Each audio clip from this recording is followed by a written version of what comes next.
Welcome to Aware. We are dedicated to communicating information that inspires your positive growth and change. Are you interested in a peaceful planet? Are you interested in optimal health? Are you living with purpose? Are you enjoying your life? We realize each person can make a difference, and our mission is to empower your awareness. The choices that you make in every moment shape your life, and we encourage you to realize that you have your own answers and to always listen to your own truth. We invite you to stay aware. Hi, I'm Lisa Garr, host of The Aware Show, and I have a certain giddiness about me today. I always get this way when I speak with my guest because Dr. Dain here allows a certain amount of expansion to happen in any conversation you'll have with him. And I invite you into this expansion today. Today, we're specifically talking about, well, it's always intense. We're talking about our bodies. Let me ask you a question. Have you ever judged yourself? Anyone who hasn't? Basically. Have you ever been critical, self-critical of yourself, your body? Have you ever compared yourself to those photoshopped images of perfect people on social media and any other type of media? If this is you, then this is a really important conversation because we're going to have a conversation with our bodies today, a real conversation, and we're going to develop a friendship with our bodies. And this is such an important conversation for you, for our youth, for anyone who has ever experienced that level of self-judgment around your body. And it manifests in things like disease, illness, pain, injury, you name it. So Dr. Dain Heer happens to be a best-selling author, a chiropractor, and a body whisperer. And what we're going to do today is we're going to talk about that new kind of communication with our bodies. But first, we're going to talk about the situation. Hi, Dain. Hi, Lisa. Let's talk about the situation. The situation. Let's do this. Yeah. Oh, my goodness. Because there's lots of situations we need to talk about. Wow. I'm so glad that you wrote a book about this. Did I mention that? The book, it's called The Body Whispering, right? Yes. Body Whispering. A new way of seeing, being, and healing.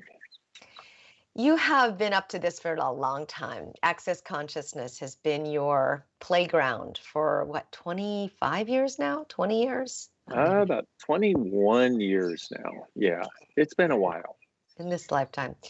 And it's a series of questions that expand your consciousness that you ask that are that go into a direction that there's not a specific answer to, but it leads you to the answers, in my opinion. Yeah. Well, I'll take your opinion. It leads us beyond the need for answer, actually, to the awareness that isn't a conclusion, but is an invitation to a greater sense of possibility in any area, also a greater sense of choice, and undoing those really limited points of view, those judgments we carry around with us day in and day out that make all of us heavy when we choose them. It's a way out of that. It's a way beyond it. It's a way to actually get to lightness in your life. I'll tell you, this time of the pandemic and post-pandemic is the perfect time for this, for access consciousness, because look, there are no answers right now. There are no end answers. Everything is in this constant flux state of uncertainty. We're not going to go back to who we were because our lives have changed. The world has changed. The conversation has changed. And so we're in this unending, open-ended conversation of how do we create going forward.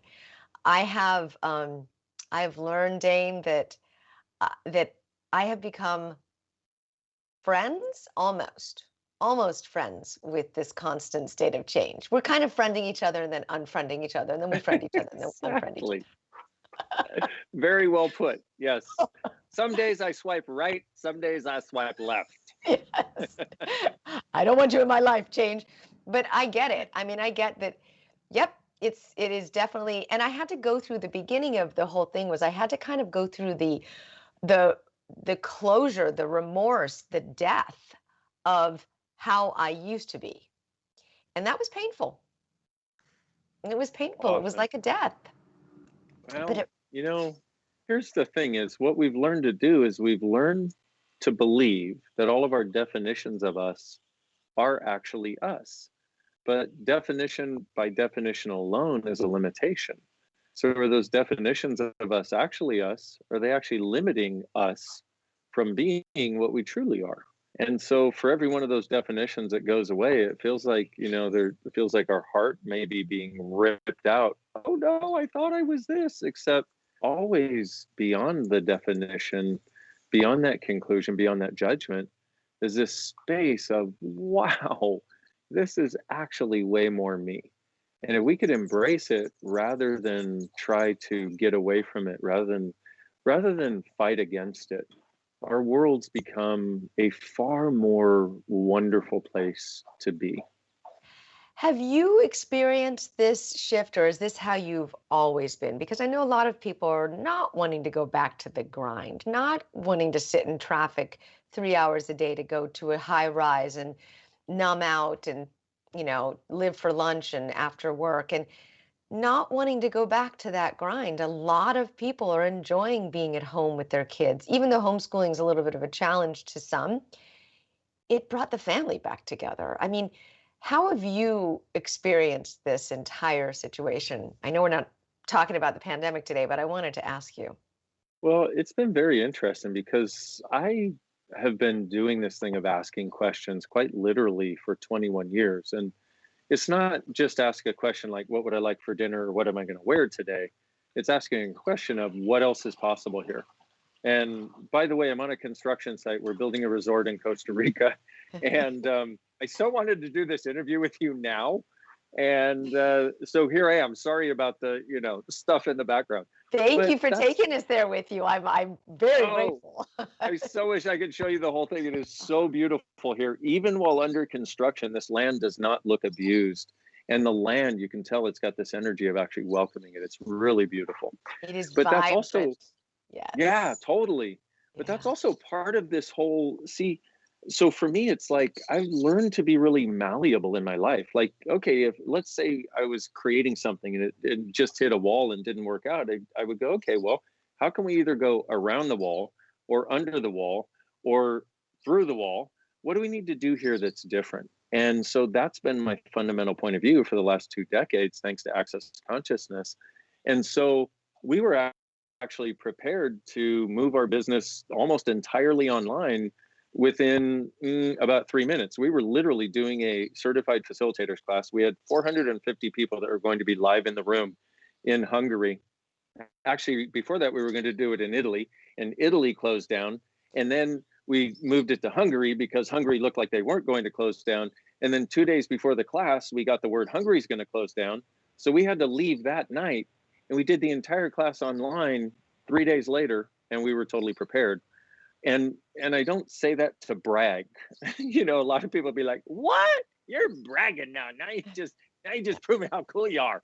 You know, what I do is because my life before that was not that. My life was an endless series of conclusions trying to get it right because I always felt so wrong and always judging myself continuously, which is sort of the lowest energetic state we can function from. And so it was very wonderful to realize that this is a possibility, that even when life throws you a massive tsunami of yuck in front of you, you just go, oh, okay, tsunami's here. I'm going over here. But that's because I've been asking questions continuously and also using the tools of Access Consciousness, because it's not just about questions. It's about a fundamental point of view in life from the awareness that you're an infinite being. And rather than try to define that, it just means that there are a lot of other choices we have available than what most of us have been conditioned to choose. And most of what doesn't work in our lives is conditioning, and we can get over it. And just talk about asking questions. The entertainment industry, which we're in here, and we have a business in, filling the seat filling for television shows. The entertainment industry has completely changed. Not only did it shut down the first thing to go, the first thing to shut down, but it's also the last thing to open because it can't figure it out. And it Correct. is recreating itself and reinventing, and it's freaking out. Yeah. One of the most powerful industries in the world is is on pause because and so many people in Los Angeles have left this, left LA, left the industry because it's a time of really recreating itself, but it doesn't really have a clear direction of where to go.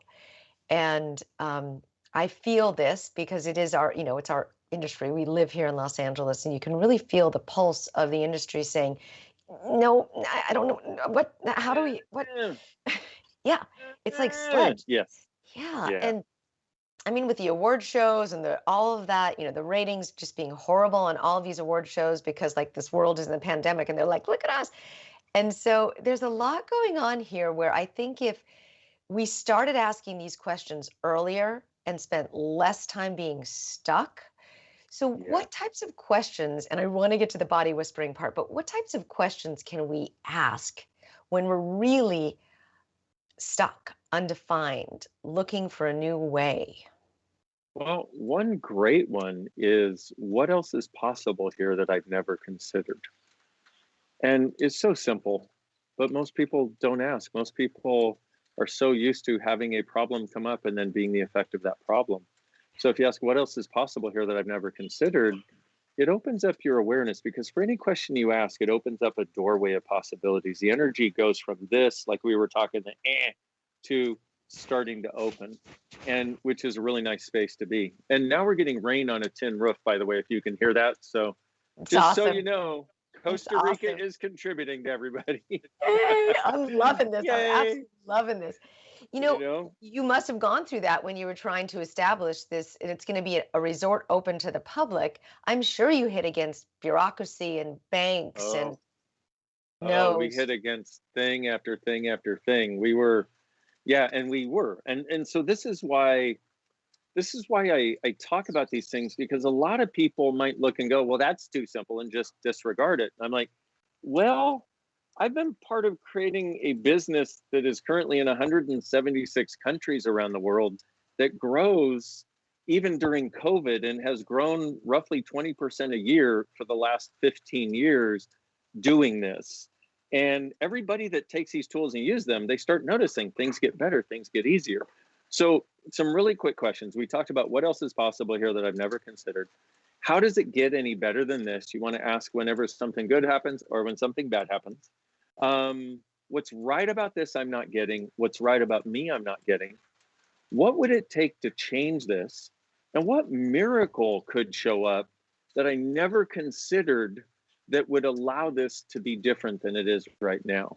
Mm, And so part of this asking question thing is allowing yourself to become more malleable in how you approach reality, because we tend to approach reality very fixed, and then reality shows us something very fixed, and we think our only job and our only way of doing something, you know what, I'm going to move my chair back because I'm getting taller. This is very interesting. Our only way of doing, I do that, my body does it literally. That's a story. Well, we are talking somewhat about body whispering, or will that's or true. might, who knows. You're But getting this is taller. one of the things, like my body will literally change 3 to 4 inches without me moving a muscle. That's what's And happening. Okay. right, there's a capacity. I don't know why, I don't know how, I just know that. It's a lot But of inches. yeah, that's a lot of inches, and it's only in height, just so we're clear. That's it, only manifests itself in sort of one, like the whole, anyway. Thanks for clearing that up. Well, hey, I'll just take the credit where the credit is due. Let's put it that way. Okay, so what it does is it starts to give you a malleable way to function in life, because rather than, we're so used to being solid, and then this shows up, and we think if we can beat our heads against the wall and we'll break it down, but all we get is a headache. And most people are living where it seems like they have a lot more headaches than they would like. But part of what will work to change that is allowing ourselves to, number one, relax. Number two, receive, because the universe is actually benevolent. It's just the idiots in charge that want to control everything. Okay, fine. But if you go to fight them and go to fight what's going on, now you're the effect of whatever you're fighting. We need to get over the fight and get over our resistance and reaction against so many things all the time, because it's not getting us anywhere. Not because we shouldn't do it. It's not spiritual. It's not conscious. It's not right. It's not whatever. No, it just doesn't work.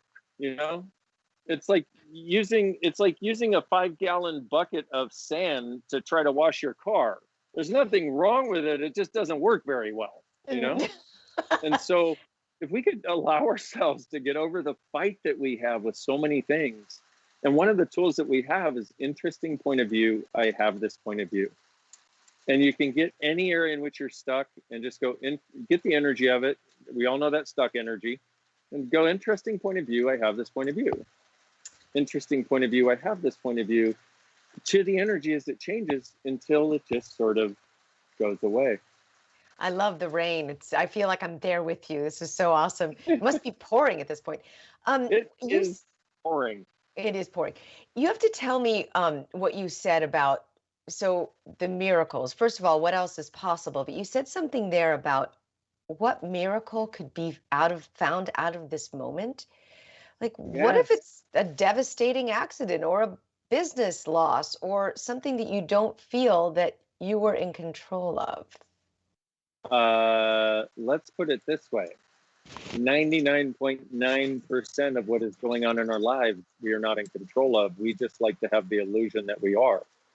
And so, what this does is like, if have you ever had a relationship that broke up really traumatically, and yet you went through the trauma and the suffering, and oh no, they're gone, and which is us making it very significant, but also us making them the source for our happiness, for our future, for all of this.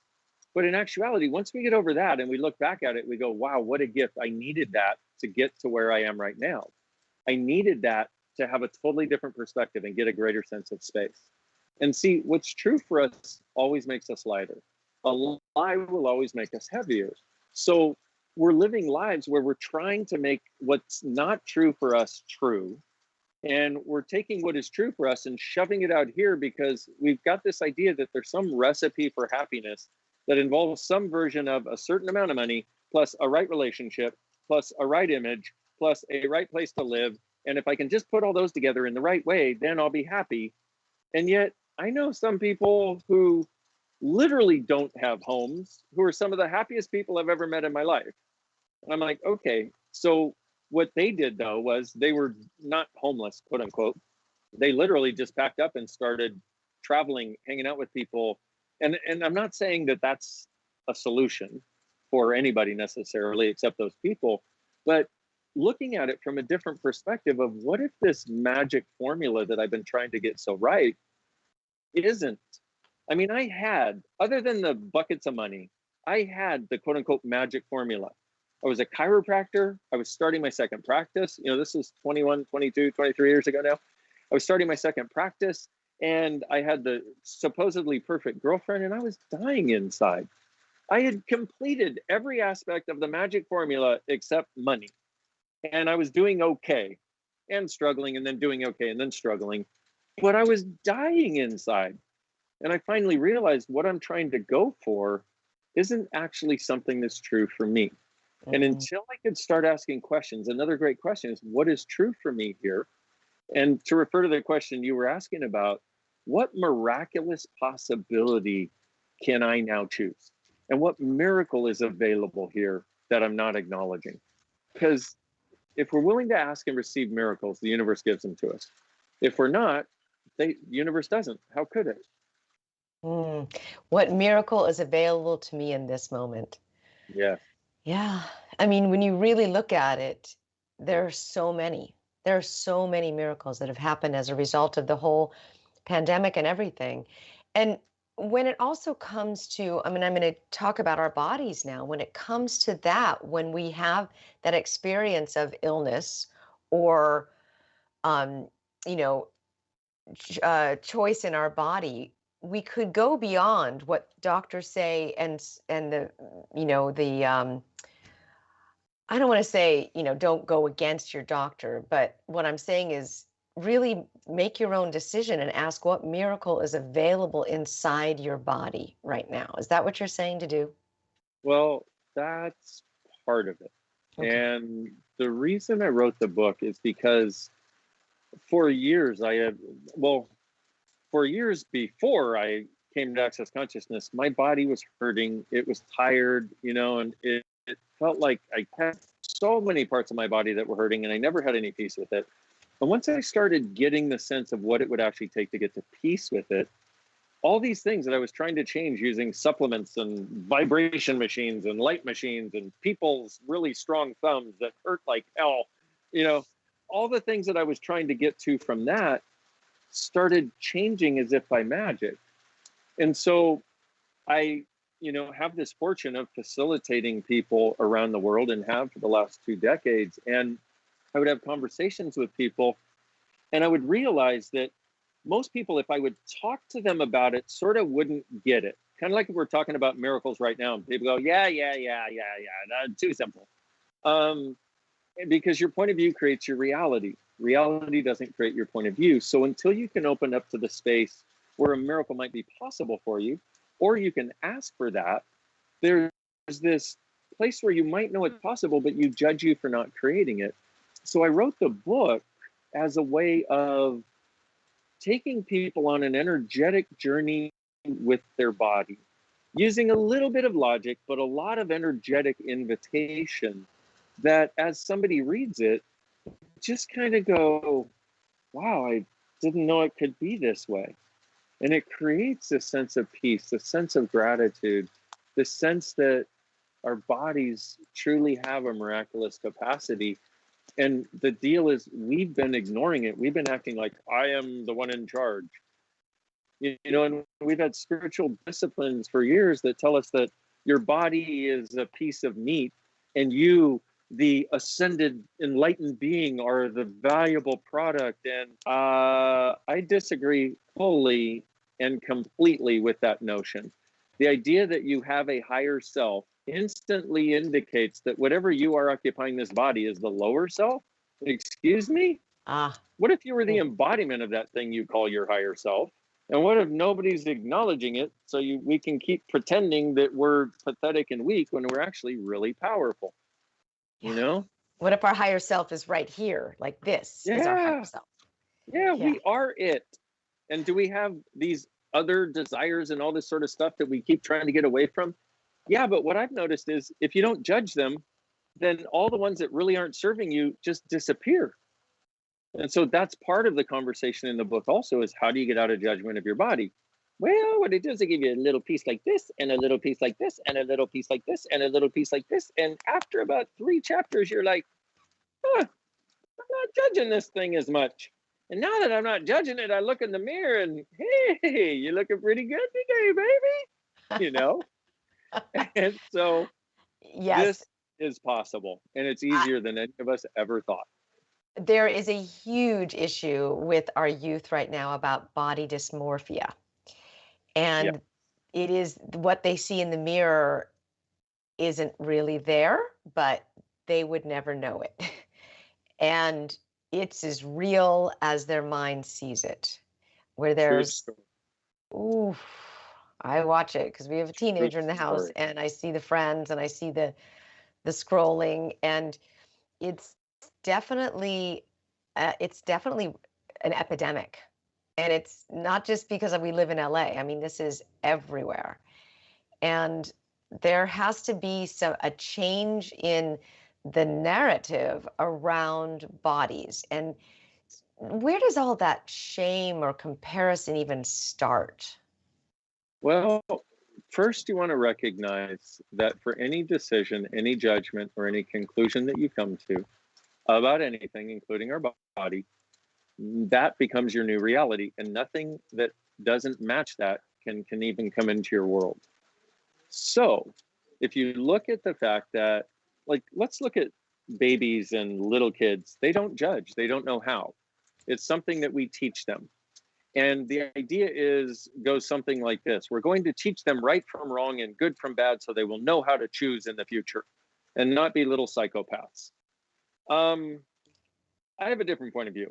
I think we should teach our kids that they have choice and that choice creates. So for example, when they're going to put their hand over the hot stove, you say, if you do that, it will hurt, not don't do that, it's wrong, which teaches them that the choice is actually within them. So where this comes from my point of view, is living in a world that is based primarily on judgment, trying to get everything right. But also we have this wonderful added element now called social media, where everybody curates the perfect image that they can take a snapshot of and take a selfie of and put it online as though this is me. Except on those pictures, with the cute little kids and the mommy and the daddy on the sunset at easy for me to say, of their vacation at sunset, they don't tell you that mommy and daddy had the biggest argument they've ever had, and it was over money and their little kids before that. And the little kids threw up on the other little kids, and they had to re-shower and put all their clothes back on so they could take this perfect picture that proves they had a perfect vacation. See how wonderful our vacation was. So basically what we see online is we see a lot of image, we see very little substance. It's why I created International Being You Day. And International Being You Day is May 22nd, 2021 is its first year. And because the idea was about, let's all, at least for a day, go beyond image. Let's be as phenomenal as we actually know we are, that we believe we don't have permission to be, because it doesn't match the image that we've been trying to put out there for so long. And let's take a day, let us do everything that we possibly can to enjoy being us, to celebrate us, and to also celebrate the uniqueness and the difference of others. And this is not having that is where this begins. Because if you look at it for a moment, I'm not going to ask you this personally. I'm just going to say this in general for people. But if you were a little kid, or ever in a situation in your life where you told a lie, or you were in a situation that basically caused you to lie because otherwise you were going to get in trouble. And so you tell the lie, and then in order to not let anybody know, you have to tell the lie over and over and over again. And then if you're trying to come clean and trying to come honest, you try to come clean, a month later, 6 months later, and then you tell the person, okay, I really need to be honest about this. This is killing me. I've been doing this, or I did this, and I've been hiding it from you. I asked you specifically, did you do that? You said no. Oh my God. It's the same thing people are doing online. They're posting continuous images that they know are not quite what is. And now to try to retract that, or try to go, here's who I really am, seems like there's so much built up that they don't have the freedom to actually be them anymore. This we need to change. That freedom to be them. So what does that mean? How do you befriend something that you've been judging for so long? How do you just switch on May 22nd every year? I'm going to befriend my body, and then May 23rd, I'm going to hate myself again. It's got to be like the beginning of a practice. That is exactly it. It's the beginning of I'd like to call it the beginning of an adventure, and a practice also. It's just people tend to like adventures more than practices. I like that, actually. I love adventure. Mm-hmm. And so what do you do? Well, here's one thing that you could do is you wake up. Okay, can I do something? Can I walk everybody through something for just a moment? Please. Okay, so consider this. Tomorrow morning, you wake up and you have a sense of lightness, a sense of peace, a sense of gratitude, and a sense of total ease with everything. And that judgment machine that has been there every single day of your life since you were about 6 or 7 years old is not there. And you notice, you kind of look around like, what's wrong? And then you realize, oh my goodness, there's nothing wrong. That's what's wrong. Whoa. And so you have this sense of peace that comes over your body, and this sense of gratitude for being alive. And you don't know where it's come from. You don't know why it's there, but you are just loving it. It is so wonderful to be that space. And you sit there just being with it for a few minutes after the alarm goes off. You got to get up and get ready and go to work, which may be your couch at this point, who knows? But you sit there basking in it, and you keep expecting that judgment machine to start again, but it doesn't. It has no space from which to begin. And once again, you don't understand why, but at this point, you don't care. And from that space, you put your hands on your body, and you notice that its response, its galvanic response, its sensitivity is something you have never perceived before. And just touching it gives your body chills. And gratitude, and you touching it is like, oh, beautiful body. Hello. Wow. This is beautiful. This is so amazing. And you look over at your partner where they're still lying in bed, and you know how you can have this amazing gratitude for somebody, but still there's all that yuck, stuck stuff that has been there built up for years. Well, those are judgments and points of view. And the judgment machine uses those to create separation between you. Instead of that beautiful thing that you had when you were first together and didn't have the judgments, well, guess what? All those judgments are gone. And you look at your partner from this space and you see them sleeping and you're like, this person is so beautiful. How did I get so very lucky to be with this incredible being? Wow. And you are at this point are at tears probably. And you notice that there you can have a sense and a flash of all that they have been dealing with and all that got them to where you and they were like this, and you just let it melt. And you just have this sense that doesn't need to be our life anymore. And so you go and you look, because you're about to climb in the shower, right? And you go and you look in the mirror and you look at your body, and maybe for the first time in your life, you look at it and you have no judgment, and your eyes bug out because you're like, that's what my body looks like. Because when you're not looking through the eyes of judgment, all you have is, hi, wow. And we all know what it is to look through those eyes of judgment continuously. We usually start the day with a litany of judgment of us and our bodies. And for some reason, you look at your body and you expect it to start, and it doesn't. And all you see is beauty. And even the folds and the flabs and the wrinkles and the thinning and the fattening and all that, you're just like, oh my God, you're beautiful. And I even love your chubby bits. Wow, this is so good. Hi. And you're like, where did you come from? And so you go to climb in the shower, right? And you turn on the hot water and you can sense it moving, the movement of the molecules. And you climb under that stream of hot water. And it feels like the first time you have ever experienced hot water. You have such sensitivity, such gratitude, but it's got such intensity to it. Your body feels so alive. And once again, you don't know where it came from. It just is. And so you take the shower, and it's probably the longest shower you've ever taken, but you're present for every moment of it. Just as you touch your body, as you shampoo, as you condition, as you do all of your stuff, but every moment is something that you are grateful for, and your body starts to come more alive.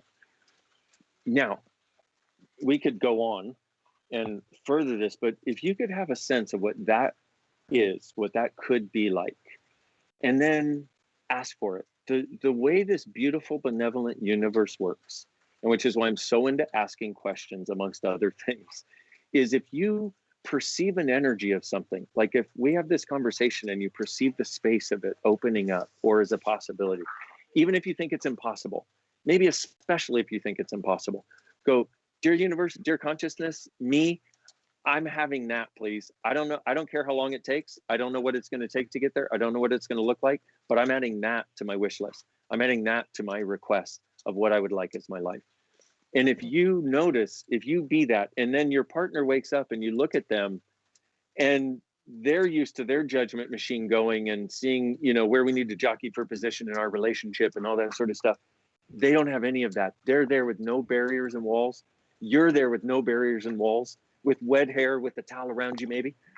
And you both look at each other and it's like, oh my God, there you are. Where have you been our whole relationship? I've missed you. And you embrace, and it feels like it changes the whole world. And you have such a space and a level of gratitude for being alive that this is the best day ever so far. And this is a possibility for how we can live. And you may say I'm a dreamer, but I know I'm not the only one. But if we don't ask and we don't start heading in that direction, if we keep all the other stuff as more valuable than actually living as that, we're going to miss the boat. And now more than ever, this is a space, a possibility that's available in the world. And now more than ever, those of us who desire it have to be willing to head in the direction of creating it. It's what it feels like to live judgment-free. Whew. Remember I told you at the beginning of the show we would feel more expanded in this conversation? Judgment is so constricting, so constricting. And I guarantee if you're judging yourself, you're judging everybody else around you. Me too. I mean, that's how I know. I'm like, I mean, if I'm judging me, then I'm judging unconsciously or consciously everyone around me. And the absence of that is so freeing, expanding, quiet. You can hear yourself think. And that's the other thing is that it's like a listening. It's a different listening. And just in doing that, I'm hearing okay, well, now that I'm hearing my body, my back hurts a little, my neck is a little sore. It needs some Yeah. attention. My body needs some attention. And it needs good, just solid, clean food, maybe a little less coffee. Or maybe not. Maybe not. Maybe this is the other thing that is probably gonna, make me sound like a terrible person, but we're told that a lot of substances are bad for our bodies without ever asking our body. What if your body thrives on coffee and somebody else next to you doesn't? What Right. if it's our judgment of what we're ingesting and what we're choosing that creates the problem for our body? Our point of view creates our reality. When we are judging it going, oh, I know I shouldn't, then our body has no choice but to make it a problem for us. Mm. And if we could perceive those, I should probably pause with that because that was a bit of a big that was a Yeah, bit of a big statement. but yeah, you just blew me out with that one. What did you say? Exactly. Could you talk English next time? What? Huh? Es I posible was on que another puedo planet. hablar en español si es más fácil para ustedes. If Okay. it's easier, I can talk in Spanish. You just let me know. That Okay. might help because I'll hear it the same way. What'd you say? Exactly. Okay, so what if it's not so much the substance we put in our bodies, but our judgments of what we put in our bodies that is actually what creates the problem? If we didn't judge it, would we have the problem? And there's a whole world out there of people who tell you this is right and this is wrong and this is good and this is bad. And yeah, you're probably not going to get very far drinking hydrochloric acid. That's probably not going to be good. But if you ask your body, and how do you ask your body? You be present with it energetically to the best of your ability from that space of no judgment. And because your body is a conscious creature, it's like a sweet child or a sweet puppy, and it does whatever you project at it. That's why it is the way it is, because of all of the judgments, because judgment has such an intense solid energy, and your body goes, oh, this is a problem, okay, I'll make it a problem. But if you've ever done something from the joy of it, like ice cream, for example, if you've ever done it from the joy of it and you're like, oh, this is so wonderful, that's got an amazing energy to it. And then if you do it because, you've just been broken up with or your business is going down the tubes and you eat a gallon of it, that's not so wonderful. It's the point of view that we do it from that has even more impact than what the substance is. Our bodies are so miraculous, they can change substances. And I realize I sound like a total lunatic right now, but even Einstein said every molecule has consciousness. When the consciousness of you, the being, interacts with the consciousness of your body, interacting with the consciousness of a substance, it can be changed. And we see people doing miraculous things all the time. We go, wow, they can do it. What if it's an indication of how miraculous we are when we get over our judgments of what we can't be and do, and the judgment that this is bad without ever asking our body, are you okay with this? Well, what about when it comes to things like comfort food or things that you feel that you're craving that you're maybe not, or clothes that you don't want to wear because they're, like too tight or something, and you're feeling, I mean, how do you stop that from coming in, that judgment from coming in? Well, here's the thing about that. Okay. When you're in a judgment cycle, when the actual target of the choices we make from that judgment cycle are to put us into more judgment of us for what we choose. So here we are. We just had an argument with somebody. We secretly got so angry we wanted to kill them. We wouldn't acknowledge it. Killing is bad. Yeah, but being Yes. the energy of that and being present with it is not. I'm not saying killing is good. I'm saying stop suppressing the energy. So here's a typical situation. So you're in that situation, you get so angry with somebody, you just don't know what to do, but that's not acceptable. What is acceptable is being sad and depressed for how much they've hurt you. So now you're sad and depressed for how much they've hurt you, but it's actually a lie, because what really went on was you got so angry you wanted to kill them and tell them where to go, and you chose not to. So now you're compressing that to prove that you didn't have that, because that would be bad. So now the way to continuously make yourself feel bad and never get to that place where you feel like you have that much power again is to now I feel really bad. Okay, so now I'm going to go buy way more clothes. I'm going to make myself feel better by spending everything that's on my credit card limit. No, the end result of that is going to be to make you feel worse once you recover from the euphoria and the endorphins of having spent that much money. Or, no, I'm going to go and eat comfort food, and I'm going to eat 12 plates of it because I want to be comfortable and I want to be able to control something in my life. And so you realize what's really underneath it was, and if you'll follow it back for a huge amount of people where this is the case, you follow it back, there was something that occurred that they had the ability to expand or be a sense of power and potency. A lot of times they misidentified it as anger or too much energy.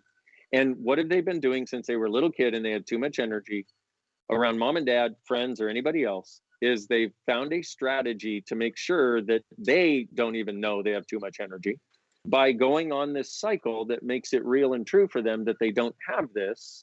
And so the real purpose of the cycle is to enforce that idea that this person is wrong, or that they are wrong, or that they have too much that they can't express, and making sure that they won't ever express it. You know that line, our greatest fear is not that we are Our weak, that we are brightness, yes. beyond fear. Yeah. That is the best definition of comfort food I've ever heard. Trace it back. Trace it back. What happened in the preceding moments, hours, days that would want you to self-soothe? Trace it back. They That would is, want you to self-soothe, which is actually self-sabotage.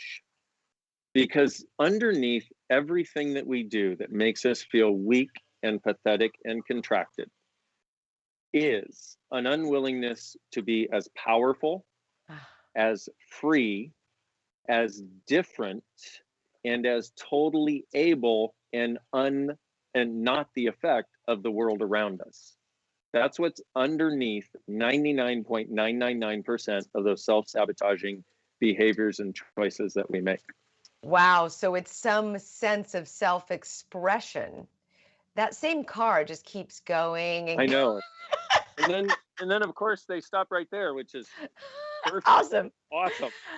So Um, good. okay, wait, this is a really important point. The idea of going into the place where you are suppressing your expression and finding that that's the connection to the comfort food is big. That is a big piece, because there is a huge cultural epidemic of not expressing yourself. And it doesn't matter what body you have, male or female, there's a problem with this in our planet of not saying how we feel. Well, wait, I need to back up also, because it's not about expressing it unless expressing it will create more. It's about not suppressing it.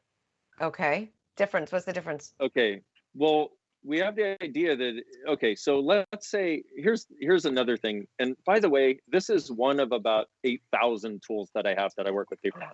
So, and Yes. but this can be a very helpful one, which is why I want to bring it up. But so let's say, well, sorry, my ADHD is kicking in big time right now. Go. Let's put it this way. The one time when it's appropriate to get angry is when someone is lying to you. Why? Because it points out that there's a lie here energetically, And now if you can spot the lie, the anger goes away. Okay. But most people don't have that freedom because they don't want to be those angry people. The people watching and listening to this are not those angry people unless they have been suppressing what is true for them their entire lives. And then they are those angry people, but not because they're angry, but because they've been suppressing what is true for them. So, hypothetical scenario, you have a conversation with somebody and is somebody you really care about, and they lie to you about something. A lot of times people will not even realize they're lying, or they'll lie to us about either something they did or something they said or something they didn't do or something they didn't say. Or worse yet, they'll tell us a lie about us, like you were really messed up when you did this. And we'll get so angry we want to kill. Why? Because it's a lie. And so you want to ask, what is the lie, spoken or unspoken? Okay, so let's say the person who is receiving this lie goes into rawr, anger, but for them, rawr is bad and wrong. So now they don't have the freedom to be that. So now they suppress it.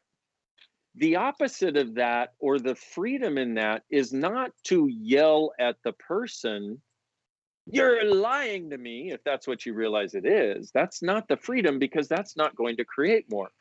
We need to look at what's going to create more. What creates more is getting clear with us where we were being lied to and acknowledge the energy that's there. And this is one of the many aspects of how we become present rather than resistant, and how we become present rather than avoiding people and avoiding situations.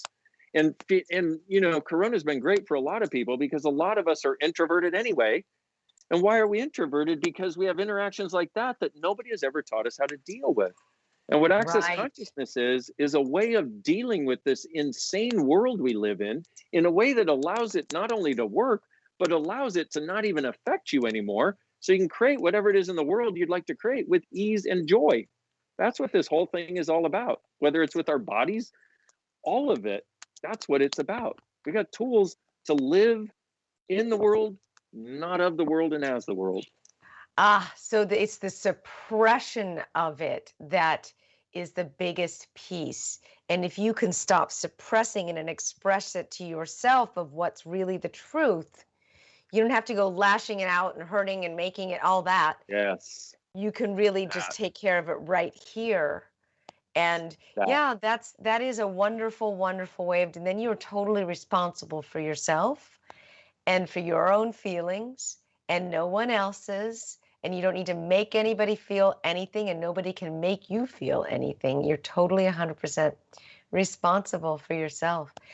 I have a question other than the body whisperer and the book. If someone were to start, if I were just to introduce them to Access Consciousness, where would be the best place for them to start? I would say probably going to my website. And the reason I say that is because the Access Consciousness website, Access Consciousness, we have 10,000 facilitators around the world, and we cover every subject known to man, woman, and child. And it's a beast to navigate. And it's amazing, but it's like, we even have a where do I start section on the Access Consciousness site itself. If you go to my site, there's a lot of sort of smaller chunks on where to start. Or you could search me on YouTube or Facebook. It's like I've got something like 500 or 600 videos online at this point that are just tools that I freely give to people, and Facebook Lives that I've done to try to handle situations, and on different topics, so that people can know that this is possible. Because let's face it, you gotta feel the change. You gotta sense the change a lot of times to know that the change is possible. Somebody telling you is like, wah, wah, wah, wah, wah. True, It's like the teacher on Charlie Brown. So Yeah. what I do my best to do is give people, like, let's change things in the moment, like that no judgment exercise that we walked through earlier. It's like a lot of people will get a sense of, oh, that may be possible. And once you sense it, then you head in that direction. And so that's what it's all about for me is people being able to know it's possible. And quite frankly, I don't care if they do Access Consciousness. Come if it works for you. We're a bunch of happy weirdos. We're a conglomeration of idiots, questioning our way through the world to try to make the place magical for everybody. And That doesn't work for everybody. Some people want a lot more structure, and it's like, fine, I don't care. If you get a sense of the energy that's true for you and it makes you lighter, please just find whatever the heck it is that creates that, because there's stuff out there that will help you create it. Yes, I'm really, really glad that you explained it that way because I've listened to you and Access Consciousness material, your videos. I catch you on Facebook every now and then. And oh, the website, by the way, for people that are listening to the show is drdainheer.com. It's DrDainheer.com. If you're watching it, it's right down there. Um, you, I've listened, and it's not a 10-step process. It's not a 14 ways to bliss. It is listening enough times that you get comfortable with asking the right questions that start to unlock your freedom and start to access more space in your life. And it's important to know that it is not a 10-step process. But if you are going to introduce like one of your teenage children to it or someone who wants to take it with them to college, the good thing to do would be to take, just to start watching YouTube or watching wherever Dain is. Wink, wink, our daughter who's going to college. So, yeah, some ways to feel free in your I body. see what's going on here. Yep, yep. Tools to bring to college for And young that's, people. oh yes.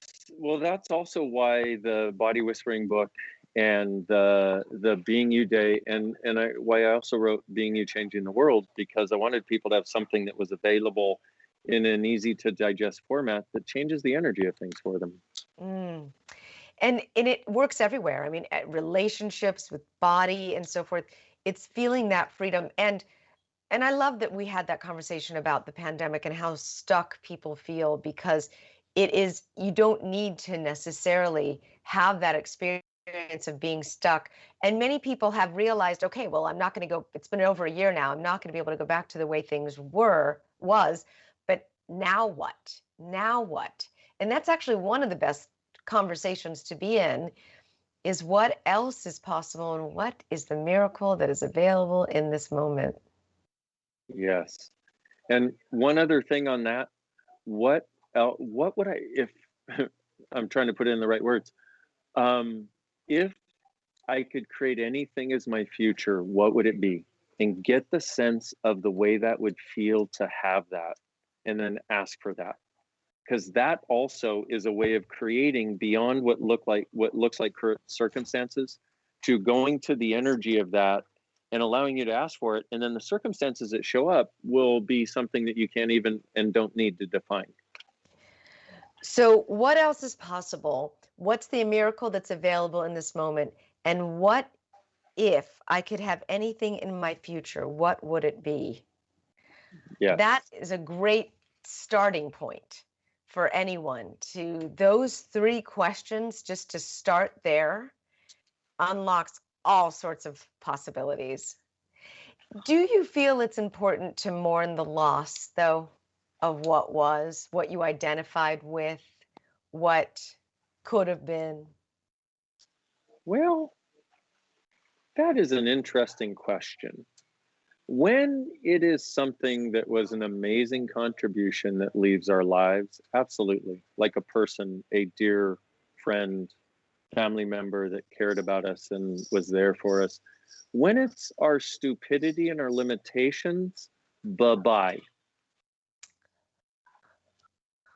And some people might, want to have a funeral for all their old points of view that went away and light it on the funeral pyre, write it down and burn it up. For some people that can be very cathartic and helpful. And for some, not so necessary. And that's one of the things I say, like, if it works for you, awesome. And I'll present a perspective, I'll present mine, plus hopefully all kinds of other possibilities, but do what works for you. If it makes you lighter and it doesn't infringe on somebody else's happiness, please do it, because it's what's true for you and it'll make your life greater. And you living on this planet, it'll make all of our lives greater. What about for what you feel could have been? Were you missing out on what could have been?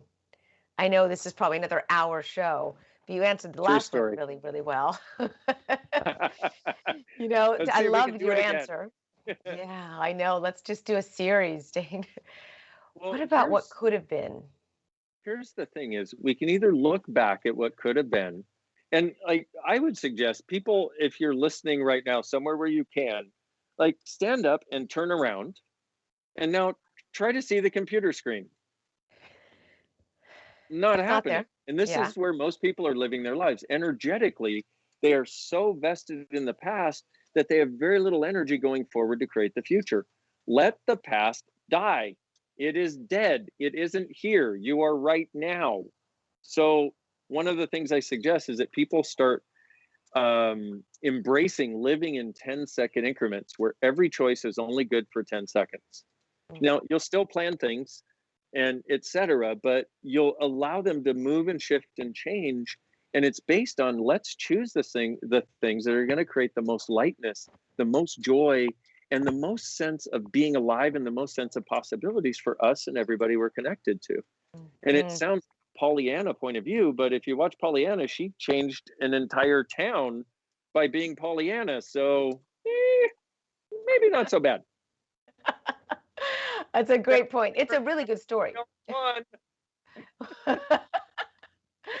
Dane, thank you so much. I mean, just absolutely love the freedom, the expansion that you represent, and that you, by your beingness, expand as well. And everybody celebrate National Being You Day every day. Let's just celebrate this every day.